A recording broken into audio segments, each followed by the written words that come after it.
যে জীবন আপনার নিজের চুজ করা, সেই জীবন নিয়ে চাইলেও আর অভিযোগ করা যায় না। খুব শখে পালিত বিড়ালটা যখন আপনার নতুন আনা ব্যাগ, হেডফোন, চার্জার কেটে নষ্ট করে, তখন চুপচাপ দেখা ছাড়া কিছুই করার থাকে না। খুব সাধনা করে অর্জন করা চাকরিটা যখন আপনার মানসিক অশান্তির কারণ হয়, তখন মুখ বুজে সহ্য করা ছাড়া আর কিছুই করার থাকে না।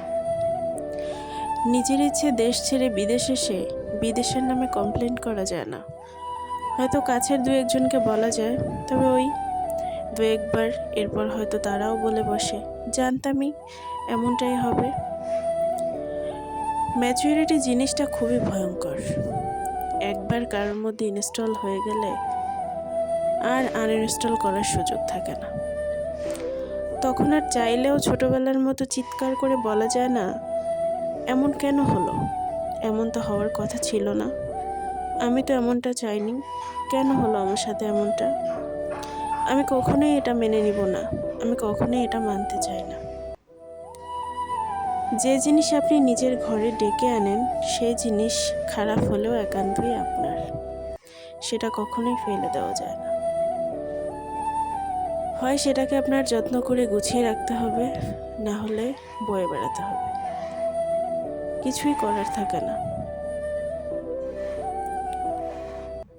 তাই মেনে নিয়ে আর মানিয়ে নিতে নিতে আমাদের জীবনটা একটা সময় শেষ হয়ে যায়।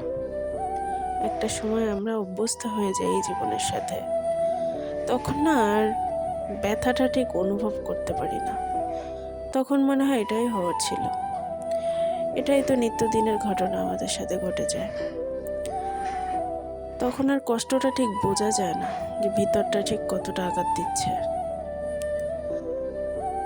আসলে প্রত্যেকের জীবনটা না এমন, এই ছোট্ট জীবনে কষ্ট সুখ দুঃখ নিয়েই আমাদের চলতে হয়। কোনো কিছু ফেলে দিয়ে জীবন কখনো পরিপূর্ণ হয় না।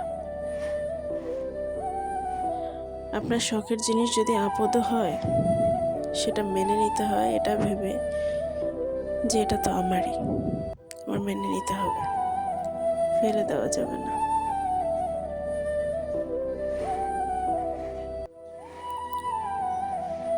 আর এই মেনে নিতে আর মানিয়ে নিতে নিতে কখন যে আমরা নিজেকে মেরে ফেলি, কখন যে আমরা জীবিত লাশ হয়ে যাই বুঝতেও পারি না।